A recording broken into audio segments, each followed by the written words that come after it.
Hello दोस्तों, कैसे हो आप। मेरा नाम है Ashish and I welcome you all to CFCS।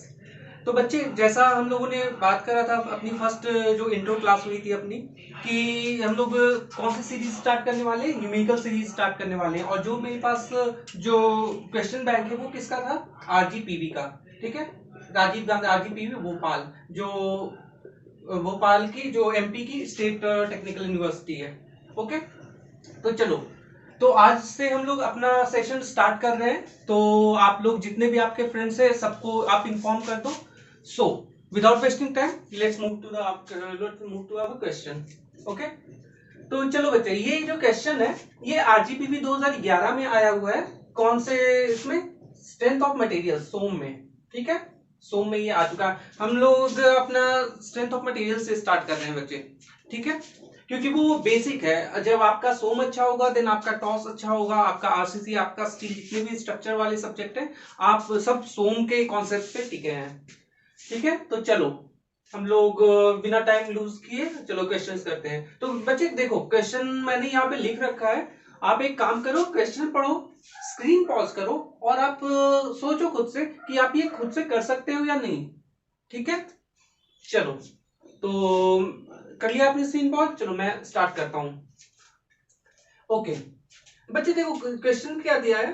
The ultimate stress for एक hollow steel column which carries N axial load of 1.9 mega Newton. ध्यान रखना ये मेगा न्यूटन है, और जो स्ट्रेस आपका गिवन है कैसा है, अल्टीमेट। ठीक है, for a hollow steel column which carries an axial load of 1.9 mega newton is 480 newton per mm square। ठीक है, यूनिट ध्यान रखना बच्चे, जब भी न्यूमेरिकल सॉल्व करो यूनिट का हमेशा ध्यान रखना। If the external dia of the column is 200 mm, external dia क्या है आपका, एक्सटर्नल डाया है 200 mm, then find the internal dia, take factor of safety equal to 4। तो देखो, आप में से बहुत सारे बच्चे ये सोचेंगे कि स्ट्रेस भी गिवन है आपका, तो क्यों ना अपन ऐसा कर दे, stress equal to load upon area. आपके पास लोड भी है, आपके पास स्ट्रेस भी है, तो यहां से जब एरिया निकालोगे तो यहां से डायरेक्ट आ जाएगा। बच्चे ये गलत है। क्यों गलत है बता रहा हूं। यहाँ पे स्ट्रेस की वैल्यू आप क्या लिखोगे, आप लिख दोगे सिग्मा अल्टीमेट, इजंट इट। आप ऐसे ही करोगे, बट ये अप्रोच बच्चे गलत है। क्यों ये फॉर्मूला सही है बट यहाँ पे जो स्ट्रेस है वो सिग्मा अल्टीमेट नहीं आएगा, बल्कि क्या आएगा, सिग्मा वर्किंग। क्यों ऐसा, चलो बताता हूं। तो देखो, सबसे पहले हम लोग को क्या दिया है, sigma F factor of safety अपन को दे रखा है। तो फैक्टर ऑफ सेफ्टी, तो बच्चे एक बात बताओ, फैक्टर ऑफ सेफ्टी क्या होता है। यहाँ पे जो जो चीजें थी गिवन वो मैंने यहाँ पे लिख दी है। फैक्टर ऑफ सेफ्टी क्या होता है बच्चे, फैक्टर ऑफ सेफ्टी हमेशा होता है सिग्मा अल्टीमेट, जो स्ट्रेस को सिग्मा से रिप्रेजेंट करते हैं वो आपको पता है, अपॉन सिग्मा वर्किंग। ठीक है, फैक्टर ऑफ सेफ्टी की वैल्यू दे रखी है 4, अल्टीमेट की वैल्यू दे रखी है कितना, 480। Then what will be sigma working, sigma working हो जाएगा बच्चे अपने पास 480 अपॉन 4 इक्वल टू 120। ठीक है, अब मैं आपसे एक चीज पूछता हूं कि मैंने सिग्मा वर्किंग क्यों लिखा, मैंने वर्किंग स्ट्रेस क्यों लिखा। तो बच्चे आप एक बात बताओ, सिग्मा अल्टीमेट क्यों नहीं यूज हुआ यहाँ पे। चलो मैं इसे दो तरीके से बताता हूं। फर्स्ट, आप बच्चे याद करो stress strain curve. Stress strain curve क्या होता है, मैं यहां पे ड्रॉ कर रहा हूं। ठीक है, ये हो गया क्या अपना इलास्टिक पॉइंट, इलास्टिक स्ट्रेस। ये है मैक्सिमम यील्ड पॉइंट, ये है लोअर यील्ड पॉइंट। ठीक है, और ये पॉइंट क्या है बच्चे, ये है आपका अल्टीमेट पॉइंट, अल्टीमेट पॉइंट। ये है आपका स्ट्रेन, ये है आपकी कौन सी वैल्यू, ये है आपकी स्ट्रेस की वैल्यू। इस पॉइंट के जो कॉरेस्पॉन्डिंग स्ट्रेस होगी वही तो होगा आपका सिग्मा अल्टीमेट। समझे या नहीं। ठीक है, तो इतनी चीज समझ आती है अपने को। तो आपने सिग्मा अल्टीमेट, सिग्मा मैंने वर्किंग क्यों लिखा, तो वर्किंग इसलिए लिखा बच्चे कि देखो सिग्मा अल्टीमेट से ज्यादा तो कोई स्ट्रेस की वैल्यू नहीं होगी। इट मींस आप चलो बच्चे कहीं आप किसी कहीं भी आप कोई सामान खरीदते हो, कोई सपोज आपने किसी फर्नीचर के दुकान पे गए आप, और आपने खरीदा क्या, एक चेयर खरीद लिया मान लिए। ठीक है, तो चेयर वाला जो था वो भी सिविल से था। ठीक है, सिविल से था और वो उसे भी टेक्निकल टर्म्स पता थे, तो उसने क्या बोला आपसे कि आप जो है, आप ये जो चेयर है सपोज ऐसा, इस पे आप 100 किलो, इसकी अल्टीमेट वैल्यू क्या है, अल्टीमेट मीन्स क्या, सिग्मा मैक्सिमम, ये मैक्सिमम कितना बियर कर सकता है। तो ये उसने बोला कि 100 किलो न्यूटन पर स्क्वायर, पर मीटर स्क्वायर से या पर एमएम स्क्वायर से आप ज्यादा स्ट्रेस मत देना, ठीक है। उसने क्या बताया आपको कि मैक्सिमम स्ट्रेस जो आपका चेयर है वो कितना झेल सकता है, कितना बियर कर सकता है, 100 किलो न्यूटन पर एमएम स्क्वायर। तो आपको भी समझ आ गया। अब आप एक बात बताओ, क्या आप कभी भी ये चाहोगे कि आपके चेयर के ऊपर जो स्ट्रेस है वो इतना आए?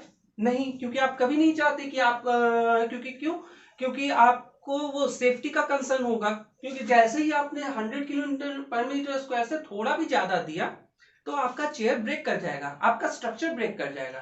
तो आप हमेशा ये चाहोगे कि जो आपके मैक्सिमम स्ट्रेस की वैल्यू आए इससे बहुत ज्यादा छोटा हो। जो सिग्मा मैक्स आप चाहोगे वो आप क्या चाहोगे कि जो सिग्मा अल्टीमेट से बहुत बहुत छोटा हो, मतलब आप मैक्सिमम स्ट्रेस इससे बहुत कम रखना चाहोगे। हो सकता है आपके यहाँ कोई गेस्ट आए जो थोड़े हेल्दी हो, मोटे हो बहुत, तो आप कभी नहीं चाहोगे कि वो बंदा उस चेयर पे बैठे। क्यों? क्योंकि आपको पता है कि वो पर एमएम स्क्वायर ज्यादा स्ट्रेस प्रोड्यूस करेगा। समझ रहे हो मेरी बात? ओके, तो चलो, तो यहां से भी अपन कह सकते हैं कि अल्टीमेट पॉइंट आप कभी नहीं चाहोगे कि आपका स्ट्रक्चर अल्टीमेट स्ट्रेस को बियर करे। तो इसलिए जब भी कोई स्ट्रक्चर डिजाइन होता है बच्चे, या जब भी कोई बिल्डिंग या कोई सा भी स्ट्रक्चर डिजाइन होता है, तो हमेशा उसकी मैक्सिमम स्ट्रेस भी फाइंड की जाती है और वर्किंग स्ट्रेस भी फाइंड की जाती है। और हमेशा जो उसका ऑनर है, जो उसका मालिक है उस स्ट्रक्चर का, वो हमेशा ये चाहता है कि जो आपका मैक्सिमम स्ट्रेस आए वो जो आपका मैक्सिमम जो लग रहा है अप्लाइंग स्ट्रेस या वर्किंग स्ट्रेस, वो मैक्सिमम के या फिर अल्टीमेट के बहुत कम हो, ठीक है। इसलिए हम लोगों ने यहाँ पे क्या लिखा है, सिग्मा वर्किंग। ओके, चलो ये तो समझ आ गया, बस अपना काम हो गया। स्ट्रेस इक्वल टू क्या होता है बच्चे? स्ट्रेस इक्वल टू होता है क्या, load upon area, isn't it? Okay, stress कौन सा लिखेंगे हम लोग? स्ट्रेस लिखेंगे स्ट्रेस वर्किंग, बस यही इसका की पॉइंट है यहाँ पे। तो वर्किंग कितना है, 120 अपॉन लोड कितना है बच्चे, लोड का ध्यान रखना, स्ट्रेस गिवन है यूनिट न्यूटन पर एमएम स्क्वायर, लोड आपका गिवन है किसमें, मेगा न्यूटन में। It means we will have to convert this unit into newton, okay. Then 1.9 mega है तो कितना लिखोगे, 10 टू द पावर 6, है ना, अपॉन एरिया। एरिया कौन सा एरिया, आपका होलोस्फेयर है, तो होलोस्फेयर का एरिया क्या होता है आपको पता होगा, π/4 इंटू डी आउटर का स्क्वायर माइनस डी इनर का स्क्वायर, पक्का? ठीक है। डी आउटर आपको कितना दे रखा है बच्चे, डी आउटर की वैल्यू आपको दे रखी है 200 mm, सारी यूनिट mm में, तो अपन को चेंज करने की जरूरत नहीं है। ये क्या हो जाएगा 200 का स्क्वायर, ठीक है। तो यहां से डी इनर जब आप निकालोगे, डी इनर, चलो आप सबके पास कैलसी है, सब कैलकुलेट करो।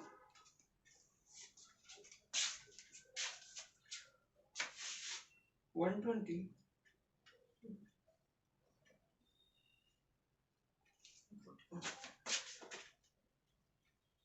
डी इनर की वैल्यू आ रही है 140.85 mm, ठीक है।